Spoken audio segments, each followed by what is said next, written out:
Tanah Toraja dibagi atas 32 wilayah adat, yaitu 3 wilayah adat di Talung Lembangna, yaitu Tondok di Puangi, 16 wilayah adat di bagian barat, yaitu Tondok di Makdikai, dan 13 wilayah adat di bagian utara, yaitu Tondok di Ampu Lembangi atau di Siambei, di Sindoi.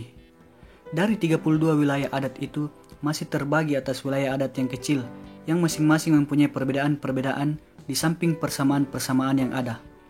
Seperti di Sangalla, salah satu dari 32 wilayah adat itu masih terbagi atas 24 wilayah adat yang dikatakan Tosereala Penanianna. Wilayah adat yang berdekatan pun masih sering terjadi perbedaan, terlebih pada aluk Rambu Solo. Contoh di Sangalla, 3 kerbau dikorbankan pada upacara Rambu Solo untuk strata sosial Tanah Basih, 4 kerbau untuk Tanah Karurung, tetapi di sebelah kampung Sangalla atau di perbatasan kenyataannya berlawanan, yakni Tanah Karurung 3 ekor kerbau dan Tanah Basih 4 ekor.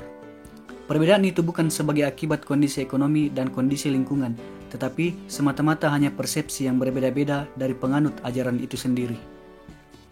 Pembagian atas 3 wilayah adat Tondok Lepongan Bulan Tanah Matahari Allah atau Tanah Toraja itu berimplikasi pada terbentuknya gelar masing-masing daerah adat dan penguasanya, dan disertai pemujaan dan persembahan kepada Puang Matua yang terikat dalam satu kesatuan Aluk Sanda Pitunna. Terbentuknya 3 wilayah adat tersebut pada masa pemerintahan keturunan Tang Dilino, maka sejak itu tiap-tiap daerah memiliki otonomi untuk berkembang dan masing-masing memiliki ahli adat dan ajaran agama.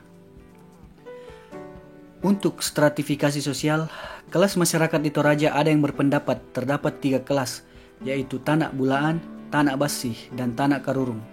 Namun ada juga yang menambahkan menjadi 4, yakni Tanah Kua-Kua.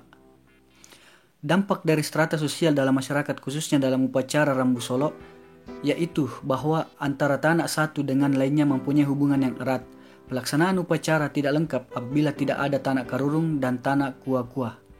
Mengenai jumlah kerbau yang dikurbankan dalam acara Rambu Solo, terdapat perbedaan di antara wilayah adat.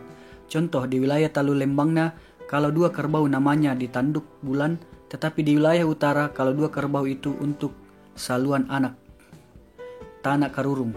Namun secara umum di Toraja mengenai patokan jumlah hewan untuk setiap kelas-kelas sosial, seperti 12 ekor untuk Tanah Basih, untuk Tomakaka. Namun Tomakaka untuk daerah utara sudah termasuk bangsawan atau di Palimang Bongi.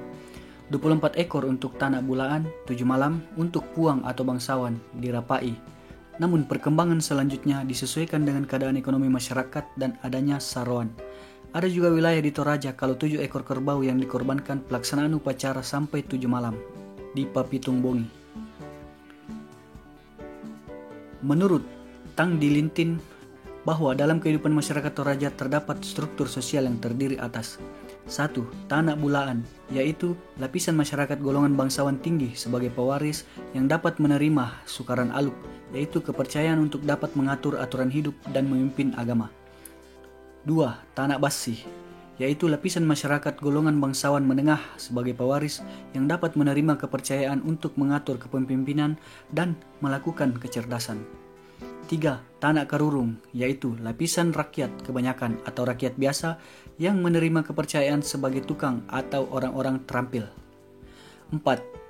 Tanah Kua-Kua, yaitu lapisan hamba sahaya sebagai pewaris yang harus menerima tanggung jawab sebagai pengabdi kepada para bangsawan. Pelapisan sosial tersebut di atas sangat menentukan dalam kehidupan sehari-hari, terutama yang berkaitan dengan pergaulan, perkawinan, upacara kematian, dan pemerintahan adat.